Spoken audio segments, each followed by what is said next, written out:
Hello everyone, আসসালামু আলাইকুম। সবাইকে আমন্ত্রণ জানাচ্ছি আমাদের নিয়মিত আয়োজন নারী উদ্যোক্তার সাফল্য অনুষ্ঠানে এবং সাথে আছি আমি হাসিনা আনসার নাহার। প্রিয় দর্শক, প্রতি পর্বেই আমাদের স্টুডিওতে একজন অতিথি আমন্ত্রিত থাকেন। তিনি একজন নারী উদ্যোক্তা। তিনি পুরো অনুষ্ঠান জুড়েই আমাদের সাথে থাকেন। তার জানা অজানা সকল তথ্য আমরা জানি এবং তিনি কিভাবে একজন সফল নারী উদ্যোক্তা হয়ে উঠলেন সেই গল্পটাও কিন্তু আমরা তার কাছ থেকে শুনি। চলুন দর্শক, দেখে নিই আজকে আমাদের সাথে কে আছে। আজকে আমাদের স্টুডিওতে উপস্থিত আছেন সঞ্জিতা বিনতে হাফিজ। কেমন আছেন আপু? আলহামদুলিল্লাহ ভালো আছি আপু। আপনি কেমন আছেন? আমিও খুবই ভালো আছি এবং আপনাকে দেখতে খুবই প্রিটি লাগছে, ধন্যবাদ আপু। মাশাআল্লাহ। আপনাকে অনেক সুন্দর লাগছে মাশাআল্লাহ। আপনি তো ড্রেস নিয়ে কাজ করছেন, জি, আমি শাড়ি নিয়ে কাজ করছি। শাড়ি। আচ্ছা, আর কি কি করছেন? আ আমি আ ফুল টাইম মাদার একজন। আচ্ছা আমার ২ টা আচ্ছা। বেবি আছে। হুম হুম। পাশাপাশি আমার অনলাইনে ছোট্ট এই বিজনেসটা আছে শাড়ি নিয়ে। যেখানে আমাদের ঐতিহ্যবাহী বাংলাদেশের যেটা আমাদের ঐতিহ্যবাহী প্রোডাক্ট আচ্ছা, যেগুলা, জামদানি, হ্যাঁ, তাঁত, জামদানি, টাঙ্গাইল টাঙ্গাইল। তাঁত, তারপরে কাস্টমাইজ যেটা কাঠ ব্লক যেটাকে হুম বলে, হুম। স্ক্রিন প্রিন্ট না, একদম হাতে দিয়ে হুম কাঠ হুম। ব্লক, হুম এটা হুম। নিয়ে আমার কাজ আচ্ছা, মূলত। আপনার উদ্যোগের নাম কি? আমার উদ্যোগের নাম শাটক। শাটক, দারুণ নাম তো। ধন্যবাদ। শাটক নামের অর্থ কি আর কেন এই নামটা আপনি রাখলেন? আমার শাটক নামের অর্থ হলো শাড়ি। হুম আর শাটক নামটা রাখার কারণ, হুম। যেহেতু আমার পেজটা সম্পূর্ণ আমাদের বাঙালি ঐতিহ্যর সম্পূর্ণ প্রোডাক্টগুলা নিয়ে হলো কাজ করছি, সেহেতু আমি চেয়েছি যে ঐতিহ্যর একদম গোড়াতে যেটা ছিল, হুম যেভাবে আমাদের শাড়িটা পরিচিত ছিল সবার হুম। কাছে, সেটাকেই সবার সামনে নিয়ে এসে রিপ্রেজেন্ট করা। যার জন্যই পেজের নামটা শাটক রাখা। চমৎকার নাম। মানে প্রথমে কেউ যখন এটা উচ্চারণ করবে ব্রেনে একটা হিট হবে যে শাটক, একদম আনকমন। হ্যাঁ, আমি এটা অবশ্য অনেকের কাছ কাছে থেকে প্রশ্ন শুনেছেন। জানতে যে পেয়েছি যে আসলে আপু শাটক কেন নাম রাখলেন বা হুম, শাটক অর্থ কি? কি, এটার হ্যাঁ। জন্যও কিন্তু পেজে অনেক কোয়েরি আসে। শুধু আমার পেজের নামের অর্থ জানার হ্যাঁ, জন্যও কোয়েরি নাম আসে। কিন্তু অনেক বড় একটা ফ্যাক্টর। জি, জি, জি। কতদিন ধরে আপনি কাজ করছেন? আপু আলহামদুলিল্লাহ ১.৫ বছর হলো আমি উদ্যোক্তা জীবনে আছি। উদ্যোক্তা হিসেবে কাজ করছি। ১.৫ বছর হলো। জামদানি নিয়েই কেন বিজনেস শুরু করলেন? আসলে সত্যি কথা বলতে জামদানি আমার এক প্রকার ফ্যাসিনেশন। আমার খুব ও, পছন্দের আপনার একটা, নিজের খুব হ্যাঁ, হ্যাঁ, পছন্দ। নিজের এক খুব পছন্দের জামদানি। তারপরে যখন প্রেগন্যান্সি টাইমে আমি দেখা যাচ্ছে খুবই মানে অলস সময় পার করতাম। কারণ আমি আগে জব করতাম। আমি যখন কনসিভ করি কমপ্লিকেশন এর কারণে আমি জবটা হুম ছেড়ে দিই। হুম হুম। বাসায় যখন বসে পড়লাম আমার একটু রিসার্চ করার অভ্যাস ছিল আগে হুম থেকেই, হুম। বিভিন্ন জার্নাল পড়া। তো ওখান থেকেই এই যে আমাদের ঐতিহ্যবাহী যে পোশাক সামগ্রী এগুলা নিয়ে পড়া, জামদানি সম্পর্কে ডিটেইলস জানা, মসলিন হুম হুম সম্পর্কে হুম। জানা, ওখান থেকে অনেক বেশি ভালো লাগা তৈরি হয়ে যায়। সেখান থেকেই সেখান মূলত এখানে থেকে আসা। কি কি পণ্য নিয়ে কাজ করছেন বর্তমানে? আমরা আর তো জানলামই তাঁতের কাপড়, তারপর হচ্ছে জামদানি তো আছেই। জি, জি। আর হচ্ছে মসলিন নিয়েও কি কাজ করছেন? জি আপু, মসলিন নিয়ে আমার কাজটা রানিং আছে। আশা করছি পূজার পরে আমি যেটা আমাদের পিওর মসলিন যেটার, হুম হুম। তারপরে রাজশাহী সিল্ক সিল্ক, যেটা, হ্যাঁ। এইগুলা আমি আমার হলো পেজে লঞ্চ করব। আর আচ্ছা। আপাতত পূজার কালেকশনের জন্য কাস্টমাইজ ব্লকের কাজ চলছে হুম এবং হুম হুম। পাশাপাশি ফেসবুক গ্রুপ খটে খাটির হলো বর্ষপতি প্রোগ্রাম আসছে, হুম সেখানে হুম। কোলাবোরেশন পার্টনার হিসেবে আছি। আচ্ছা আচ্ছা। ওখানে ব্লকের কাজ করছি। হুম হুম হুম। সম্পূর্ণ কাস্টমাইজ কাজ এবং কাস্টমাইজ জামদানি হুম শাড়িগুলোর হুম উপর হুম। দিয়ে এখন ব্যস্ততা যাচ্ছে। ব্যস্ততা যাচ্ছে। পণ্যের সোর্সিং থেকে শুরু করে যাবতীয় কাজগুলো কি একাই করে থাকেন নাকি আরো কেউ আছে? সোর্সিং থেকে শুরু করে সবকিছুর মধ্যে আমি এবং আমার পাশাপাশি আমার হাজবেন্ড, আমাকে অনেক হেল্প করে। মানে সম্পূর্ণ হেল্প করছে, বলা যায় 24/7 সে আমাকে হেল্প করছে। হুম হুম। তার জবের পাশাপাশি সে যে আমাকে যে সাপোর্টটা দিচ্ছে সোর্সিং এর ব্যাপারে, এটা আসলে আমার জন্য অনেক বড় ব্লেসিংস। ভাইয়া যদি আমাদের অনুষ্ঠানটা দেখে থাকেন, আপু কিন্তু অনেক প্রশংসা করছেন আপনার। কারণ আপনি সাপোর্ট করেছেন বলেই এত দ্রুত আপু এত সফলতার মুখ দেখেছে। আসলে দর্শক, আমরা সবাই কিন্তু, আমরা যারা নারীরা আছি, আমাদের ফ্যামিলি যদি সাপোর্ট করে তাহলে কিন্তু আমরা অনেক দূর যেতে পারি। আমরা মানে এমন একটা পরিবেশে থাকি, আমরা এশিয়ান কান্ট্রিতে থাকি। যত যাই বলেন, পারিবারিক সাপোর্ট ছাড়া কিন্তু কোনো নারীর পক্ষেই ঘর থেকে বের হয়ে কাজ করা সম্ভব না, এমনকি ঘরেও বাইরের কাজ করা সম্ভব না। তো আসুন আমরা সবাই একটু পজিটিভ হই, একটু সাহায্য করি, একটু সাহায্যের হাত এগিয়ে দিই, তাহলেই দেখবেন আপনার বোন, আপনার মা, আপনার ওয়াইফ কতটা সফলতার মুখ দেখে, এবং তার সফলতাই কিন্তু আপনার সফলতা, আপনার সম্মান। দেখেন আপু আজকে কত খুশি খুশি তার হাজবেন্ডের প্রশংসা করছে, শুনতে কত ভালো লাগছে, তাই না দর্শক? এ বিষয়ে আপনাদের কি প্রতিক্রিয়া আমাদের এই অনুষ্ঠানের কমেন্ট বক্সে অবশ্যই জানাবেন। পেজ সম্পূর্ণ কি একাই পরিচালনা করেন? আপাতত আপু সম্পূর্ণ মনিটরিং আমি একাই করি। হুম। আমার মনিটরিং দেখা যাচ্ছে যখন আমি একটু ব্যস্ত থাকি তখন ব্যাকআপ হিসাবে আমার হাজবেন্ড সাপোর্ট দিচ্ছে, যে কোনো কিছু কোয়ারি আসছে আমি একটু ব্যস্ত আছি, ও হুম, হুম, একটা ব্যাকআপ সাপোর্ট দিয়ে দিচ্ছে, হুম, হুম, রিপ্লাই দিয়ে দিচ্ছে, বা দেখা যাচ্ছে কোনো কেউ যদি কোনো প্রোডাক্টের প্রাইস জানতে চাচ্ছে হুম, সেটা হুম। জানিয়ে দিচ্ছে। আচ্ছা আপাতত আমরা দুইজনই এটা মনিটরিং করছি। আচ্ছা, ভাই এত সাপোর্ট করছে, মানে চরমভাবে সাপোর্ট করছে, জি জি। না হলে এটা সম্ভব ছিল না। না তো আসলে আর দুইটা কে বাচ্চা কে নিয়ে সাপোর্ট করছে পরিবারের? আপনার আম্মা, পরিবার, শাশুড়ি, আমার পরিবারের ভাই বোন? প্রত্যেকটা মানুষই আসলে আমার বিজনেসটাকে পজিটিভ মাইন্ডে নিয়েছে, কেউই নেগেটিভ মাইন্ডে নেয়নি। আসলে আচ্ছা আচ্ছা। সবাই তো মানে আমাদের আমরা যেহেতু ঢাকাতে আছি, আমাদের পুরা ফ্যামিলি ঢাকার বাইরে, মানে হুম আমাদের হুম। এলাকা কুষ্টিয়াতে আছে। তো সুতরাং তারা আসলে মেন্টাল সাপোর্টটা দিচ্ছে, মেন্টালটা কিন্তু ফিজিক্যাল সাপোর্ট তারা চাইলেও দিতে পারছে না, না আর কি। সবার সবার জায়গা না না, থেকে তো একটা জায়গা থেকে তো ব্যস্ত, দায়বদ্ধতা আছে, হ্যাঁ হ্যাঁ হ্যাঁ। ব্যস্ততা আছে, এটা সম্ভব হয় কিন্তু না। তারা আমাকে মেন্টালি ভালো, খুব ভালো মেন্টালি তো সাপোর্ট স্ট্রং দিচ্ছে। থাকা অনেক দরকার। হ্যাঁ আমরা হ্যাঁ। যারা উদ্যোক্তা আছি, আমরা কাজ করছি, আমাদের আসলে শারীরিকভাবেও ফিট থাকতে হবে, জি জি। মানসিকভাবে এবং আর্থিকভাবেও। জি জি। ৩ দিক থেকে কিন্তু আমাদের স্বাবলম্বী হতে একদম হবে। ঠিক বলেছেন আপু। দর্শক সত্যি আমরা যারা নারীরা আছি, এমনকি পুরুষরাও, আমরা সবাই আমরা কি বলি স্বাবলম্বী হব। আসলে ১ম এ কিন্তু মানসিকভাবে আপনাকে স্বাবলম্বী হতে হবে। নিজের প্রতি আত্মবিশ্বাস রেখে এবং সবার সহযোগিতা আপনাকে অবশ্যই স্বাবলম্বী হতে হবে মানসিকভাবে, এবং শারীরিকভাবেও কিন্তু হতে হবে। কারণ আপনি যদি শারীরিক আনফিট থাকেন তখন কোনো কাজই করতে পারবেন না। আর বেশিক্ষণ করতেও পারবেন না, সফলতাও আসবে না। সো নিজের যত্ন তো অবশ্যই নিতে হবে, এবং আর্থিকভাবেও কিন্তু আপনাকে স্বাবলম্বী হতে হবে। কারণ কোন একটা ব্যবসা শুরু করতে আমি বলছি না যে আর্থিকভাবে বলে অনেক পুঁজির দরকার, সেটা কিন্তু না। স্বল্প পুঁজি দিয়েই আপা যেমন শাড়ির বিজনেস করছেন, এরকম খাবারের বিজনেস, যেকোনো বিজনেসই কিন্তু শুরু করতে পারেন স্বল্প পুঁজি দিয়ে, এবং সেই পুঁজিতে যে লাভটা হবে বিজনেসে, সেটা আপনি অন্য জায়গায় না খাটিয়ে ওই ব্যবসাতেই খাটান। দেখেন এই টাকাটাই আস্তে আস্তে কতটা আপনাকে হেল্প করবে, আরো বড় প্রসারিত করবে। একটু ধৈর্য রাখতে হবে। কোন কোন ধরনের প্রতিবন্ধকতার শিকার হয়েছেন আপনি? কারণ আপনি আম, তো নারী। প্রতি জি পদে পদেই তো অনেক চ্যালেঞ্জ, না? হ্যাঁ, তো অনেক চ্যালেঞ্জের সম্মুখীন হয়েই আসলে এই হুম, পর্যন্ত আসতে হয়েছে। দেখা যাচ্ছে অনেক সময় হয় কি, যে যেহেতু আমি একজন নারী, বাচ্চা দুইজনকে হুম, একা মেনটেন করছি, চাইলেও দেখা যাচ্ছে অনেক সময় আমি নিজে একা চাইলেও বাইরে যেতে পারতেছি না হুম, বাচ্চাদের এটা তো নিয়ে। আছেই। সেক্ষেত্রে আর অন্যান্য প্রতিবন্ধকতা বলতে আমি ওইভাবে কোনো প্রতিবন্ধকতা এখন পর্যন্ত ফেস করিনি। আল্লাহর অশেষ রহমতে সবকিছু এখন পর্যন্ত ভালোভাবে এগিয়েছে। যাক, আপনার বিষয়টা মানে সবই পজিটিভ ছিল। কিন্তু দর্শক আসলে সবার জীবনে কিন্তু পজিটিভ এভাবে হয় না। কারণ উদ্যোক্তা মানেই চ্যালেঞ্জ। আর সেখানে যদি নারী শব্দটা যুক্ত হয়ে যায় তাহলে কিন্তু একটা মহা চ্যালেঞ্জে পরিণত হয়। কারণ একজন উদ্যোক্তা যিনি নারী, তিনি তার ঘরকে সামলিয়ে বাইরের পারিপার্শ্বিক অবস্থার সাথে মোকাবেলা করে তারপর কিন্তু তার বিজনেসটাকে রান করে। সো সো টাফ আমি বলব। তো সে জায়গা থেকে আমাদের সবার উচিত হেল্প করা, সাহায্য করা, সহযোগিতা করা।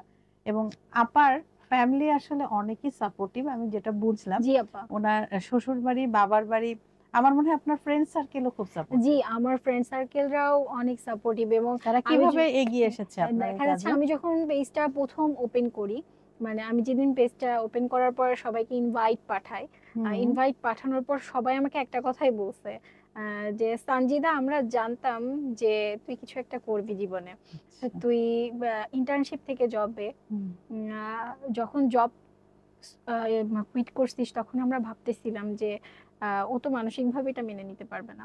হুম, হুম, পরবর্তীতে তোর এই যে ওভারকাম, হুম, তোর এই যে ব্যাকআপ, তোর এই যে ব্যাক আসাটা হুম, কর্পোরেটে, এটা আমাদের খুব ভালো লাগছে। ওরা এখন আমাদেরও খুব পর্যন্ত ভালো লেগেছে। ওরা আমাকে খুব সাপোর্ট করে, আর হুম, সবাইকে আমার প্রোডাক্ট সম্পর্কে পরিচিতদেরকে ইন্ট্রোডিউস করে। এবং হুম, আমার সব থেকে বড় ব্যাপার হলো, আমি যখন ইনভাইট পাঠাই ওরা হুম, পজিটিভ ভাবে নেয়, এবং ওরা নিজে থেকে অনেক মানুষকে ইনভাইট পাঠায় দেয়। এবং আমার পেজ আলহামদুলিল্লাহ ম্যাক্সিমাম ফলোয়ারই হলো অর্গানিক। আচ্ছা এটা আচ্ছা। সবই বলা যায় আল্লাহর তরফ থেকে, না সবার অবশ্যই। মাধ্যম দিয়ে আসলে ব্লেসিংস। বিষয়টা হয়েছে দর্শক আমাদের নিজেদেরও কিন্তু পজিটিভ থাকতে হবে।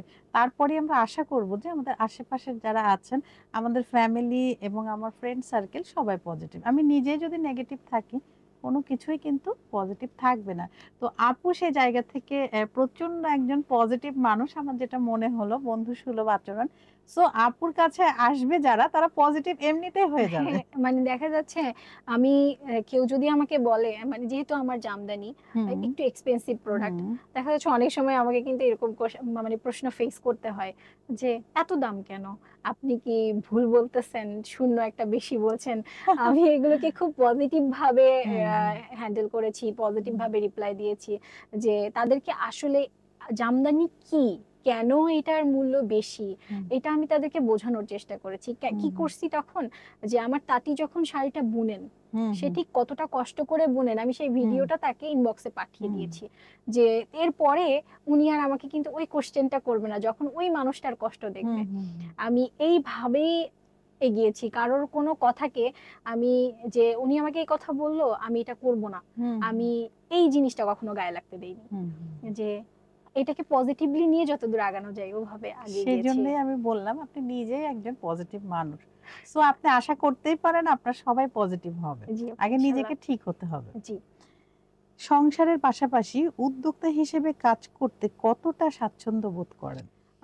সংসারের পাশাপাশি উদ্যোক্তা হিসেবে কাজ করতে আমি আসলে খুব বলবো যে পজিটিভলি স্বাচ্ছন্দ্য বোধ করি। কেন যে আমার সংসার জীবনের বাইরে, আমি তো আগে কর্পোরেট লাইফ লিড করে আসছি, এই জন্য মনে হতো যে কিছু একটা, যখন শুধু সংসার করতাম মনে হতো কিছু নাই আমার, যে একটা জীবনের একটা শূন্যতা পোর্শন কাজ করত। শূন্যতা কাজ করছে। সেখান থেকে আমি এখন যখন কাজ করি স্বতঃস্ফূর্ত ভাবে কাজ করি, হুম, হুম, যে আমার পেজের এটা আপডেট দিতে হবে, আমাকে হুম, এটা হুম, হুম, করতে হবে, যেটা বলা যায় আমি হুম, খুব খুশি মনে স্বাচ্ছন্দ্যে কাজ করি। কাজ করেন। আসলে বিষয়টা হচ্ছে আমরা যখন আমাদের যখন বিয়ে হয়ে যায়, দর্শক আপনাদের উদ্দেশ্যেই বলি, আমাদের যখন বিয়ে হয়ে যায় তখন কিন্তু আমাদের যে একটা নিকনেম আছে, যেমন আমার নিকনেম নাহার, আপারও নিকনেম কি? আমার আমার নিকনেম শোভা। শোভা। তো এই যে শোভা, শোভা নামে ডাকার অনেক মানুষই কমে যায়। কারণ কি? আমরা কারোর মা, কারোর বৌমা, কারোর চাচি, কারোর মামি আমাদেরকে এভাবেই ডাকা হয়। কিন্তু সংসারের সমস্ত দায়িত্ব পালন করার পরে আমরা কতগুলো ক্যারেক্টার প্লে করি সারাদিন, সেগুলো কমপ্লিট করার পরে আমাদের হাতে যে সময়টা থাকে আমরা যদি সে সময়টা আমরা যে বিষয়ে পারদর্শী, আমাদের মেধা আছে, সে বিষয়ে যদি আমরা একটু পড়ালেখা করি, একটু চর্চা করি, তারপরে কিছু একটা করি, যেমন আপার পেজ খুলে বিজনেস করছেন, আমি রন্ধনশিল্পে আছি, তখন কিন্তু আমাদের সেই নিকনেমটা হারিয়ে যায়। হ্যাঁ, সেই নিকনেমটা ফিরে আসে। ভাইয়া এখানে একটু কাট দিয়েন। সেই নিকনেমটা ফিরে আসে এবং আমার মনে হয় সেটা অনেক সম্মানের। হ্যাঁ, এই যে আপার ভেতরে একটা শূন্যতা কাজ করেছে, কিন্তু যখন তিনি নিজে কিছু একটা করলেন তখন কিন্তু ওই শূন্যতাটা আর নেই। সো আমাদের প্রতিটা মানুষেরই মানসিকভাবেও যদি আমরা স্বাবলম্বী হতে চাই এবং আনন্দে উল্লাসে এবং সুন্দরভাবে থাকতে চাই, বসে না থেকে কিছু একটা করতে হবে। তবে হ্যাঁ, সংসারকে হ্যাম্পার করে না, সবকিছু তালমিল মিলিয়ে যে সময়টা আমরা শুয়ে বসে থাকি, গল্প গুজব করি, সেই সময়টা আমরা কাজে লাগাই। দেখবেন হয়ে যাবে। আমরা মানুষ, আমরা নারী, আমরা সবকিছুই পারি। চাইতে হবে, করতে হবে। উদ্যোক্তা হিসেবে কি কখনো কোনো সম্মাননা পেয়েছেন? তার অনুভূতিটা কেমন? আপু, উদ্যোক্তা হিসেবে এখন পর্যন্ত সম্মাননা আলহামদুলিল্লাহ পেয়েছি। তার অনুভূতিটা অসাধারণ। দেখা যাচ্ছে বিটিভিতে একটা টক শোতে ইনভাইট পেয়েছিলাম নারী উদ্যোক্তাদের, সেখানে গিয়েছি। পত্রিকাতে কিছু লেখালেখি এসেছে শাড়ি নিয়ে, যেটা আমার অনেক দিনের ইচ্ছা ছিল, যে আসলে আসলে বাংলাদেশের আমরা অনেক মানুষই এখনো জানি না যে আমাদের যে মসলিন তুলতুস এটা আমাদের বাংলাদেশি প্রোডাক্ট। হুম, অনেকে ভাবে যে এটা ইন্ডিয়াতে তৈরি হয় বা এটা আমাদের দেশীয় হুম, বা ইয়ে প্রোডাক্ট না, কিন্তু আসলে টাঙ্গাইলের একদম আদি বসাক গোত্রীয় তাঁতি যারা আছেন হুম, তারা এই তন্তুজ বানান। আর এই তন্তুজ জামদানির মতোই কিন্তু আর একটা ঐতিহ্য। আসলে অনেকে চেনেন, অনেকে চেনেন না। এই সব জিনিসকে রিপ্রেজেন্ট করার জন্যই মূলত আসলে হুম, এইগুলোর হুম। চিন্তা ভাবনা করা। বাহ, চমৎকার! সম্মাননাও পেয়েছেন, জি, প্রশংসাও পেয়েছেন। আসলে সম্মাননা পেলে কাজের উৎসাহ কিন্তু আরো বেড়ে জি, যায়। জি, জি।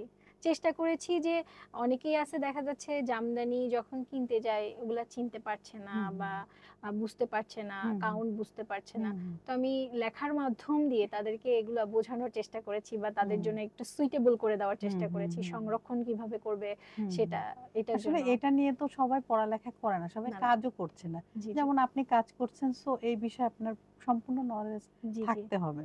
এইটাই ভাগ করে নেওয়ার চেষ্টা করেছি সবার সাথে। আমরা চলে যাই আপনার ছেলেবেলায়। জি। ছেলেবেলা কোথায় কেটেছে? আমার ছেলেবেলা কুষ্টিয়াতে কেটেছে। আচ্ছা। জি। সেখানে কি পড়ালেখা? জি, আমার কুষ্টিয়া কুষ্টিয়া সরকারি বালিকা উচ্চ বিদ্যালয় থেকে এসএসসি, কুষ্টিয়া সরকারি কলেজ থেকে এইচএসসি। আচ্ছা, তারপরে ঢাকাতে এসে নর্দার্ন ইউনিভার্সিটি থেকে বিবিএ এমবিএ কমপ্লিট করেছি আচ্ছা। ফাইন্যান্স থেকে। তো ছোটবেলায় এমন কোনো স্মৃতি আছে মনে পড়লে মনটা ভালো হয়ে যায়, আবার ফিরে যেতে ইচ্ছা করে? আসলে আমার ছোটবেলাটা ছিল বাবার কলোনিতে, বাবা যেহেতু গভর্নমেন্ট জব করেন হুম, হুম, কলোনিতে, ওখানে বাবার মানে কলোনির এরিয়াটা তো অনেক বড়। হুম, হুম, ওখানে সবার সাথে যেই বিকালের মুহূর্তগুলা কাটতো বা সবাই একসাথে হুম, খেলাধুলা, হুম, ওই সময়টা খুব মিস করি।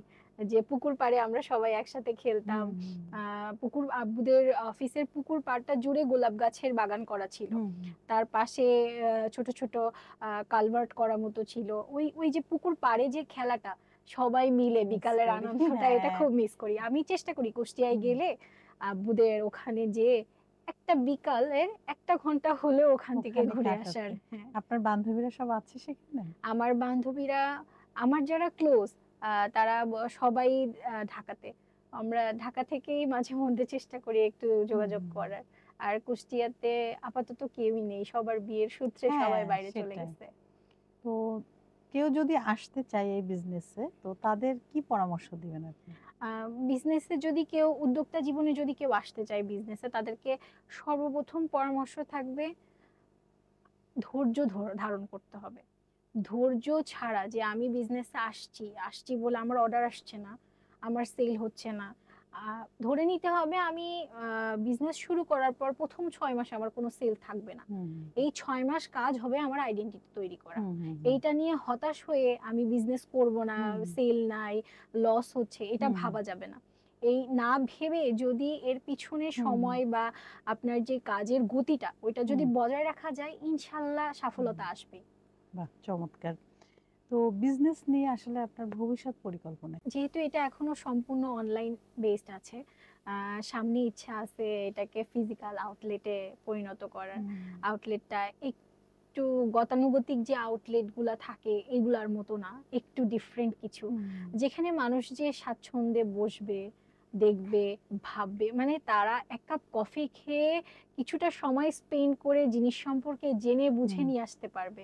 এমন একটা ছোট্ট স্টুডিও করার ইচ্ছা আছে। বাহ, আউটলেট ঠিক না, চমৎকার! একটা স্টুডিও করার ইচ্ছা আছে, যেখানে জামদানির যাবতীয় ইন ডিটেলস প্রেজেন্ট করা থাকবে। হুম, যারা জানেন না তারা ওখানে যেয়ে পড়তে পারবেন। বই রাখার কিছু মানে ইচ্ছা আছে আপনার ঐতিহ্য নিয়ে। স্বপ্নের একটা স্টুডিও। হ্যাঁ, একটা স্বপ্নের স্টুডিও, যেটাকে মানুষ ভাববে আমি কোনো শপে আসিনি, আমি একটা জায়গায় আসছি যেখানে আমি আসলে আমার বাংলাদেশের ঐতিহ্যবাহী পোশাক নিয়ে আমি পুরোটা নলেজ নিয়ে যেতে হুম, পারবো। হুম, হুম, আমি এইভাবে রাইট। একটা স্টুডিও প্রেজেন্ট করতে হুম, চাচ্ছি এ সবার জন্য। ধরনের স্টুডিও আমরা দেখি না, তো হলে খুবই ভালো হয়।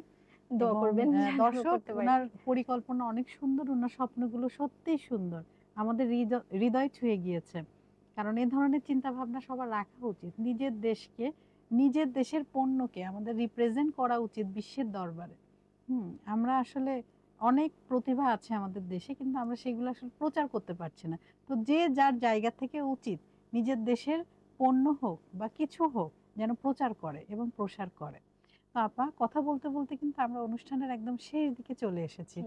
আপনার কেমন লাগলো নারী উদ্যোক্তার সাফল্য অনুষ্ঠানে এসে? জি, এই অনুষ্ঠানে এসে আমার খুব ভালো লেগেছে। কারণ আমি আমার সম্পর্কে সবাইকে এই অনুষ্ঠানের মাধ্যম দিয়ে জানাতে পেরেছি, এটা আমার জন্য অনেক বড় পাওয়া। আপনাদেরকে অনেক ধন্যবাদ যে আপনারা আমাকে এখানে আমন্ত্রণ জানিয়েছেন। আর আহ, এইটুকুই বলবো যে একটা মেয়েকে তার কাজের যে স্পৃহাটা সেটা বাড়ানোর জন্য আপনারা যে প্রচারটা চালাচ্ছেন, এটা আসলেই প্রশংসার। অনেক ধন্যবাদ আপনাকে। আবারও নতুন কোনো আয়োজনে দেখা হবে। ইনশাল্লাহ আপু। দর্শকের উদ্দেশ্যে কিছু বলুন। দর্শকের উদ্দেশ্যে এটাই বলবো যে আমি একজন নারী হিসেবে ছোট্ট একটা পরিসরে আমার একটা বিজনেস শুরু করেছি। আপনারা আমাদের জন্য দোয়া করবেন, এবং বর্তমানে যারা নারী হিসেবে কাজ করছেন কাউকে ছোট করে না দেখে তাদেরকে একটু সাপোর্ট দিন। একটা নারী চাইলে অনেক কিছু করতে পারে, শুধু একটু সাপোর্টের দরকার। একটা একটা মেয়ে যখন মা হয়, একটা মা যা করতে পারে সেটা অনেকেই পারে না। শুধু ওই মাটার একটা সাপোর্ট দরকার, একটা স্ট্রং ব্যাকআপ দরকার। ফ্যামিলি সেটা দিলে মেয়ে বিশ্ব জয় করতে পারবে। এটুকুই বলবো। অনেক ধন্যবাদ আপনাকে। আবারও দেখা হবে। জি আপু, ধন্যবাদ। ভালো দর্শক, থাকবেন। আপনারা যারা এতক্ষণ আমাদের সাথে ছিলেন, আপনাদের সবাইকে অসংখ্য ধন্যবাদ। আসলে প্রতিটা পর্বেই আমরা চেষ্টা করি নারীর স্বাবলম্বিতা এবং নারীর সফলতা, নারীর জীবন ভরে উঠুক সফলতায়, এই কামনায় শেষ করছি। আমি হাসিনা আনসার নাহার। আবারও নতুন কোনো অতিথিকে নিয়ে আপনাদের সবার মাঝে উপস্থিত হব। ততক্ষণ পর্যন্ত সবাই ভালো থাকুন, সুস্থ থাকুন এবং আমাদের সাথে থাকুন। আল্লাহ হাফেজ।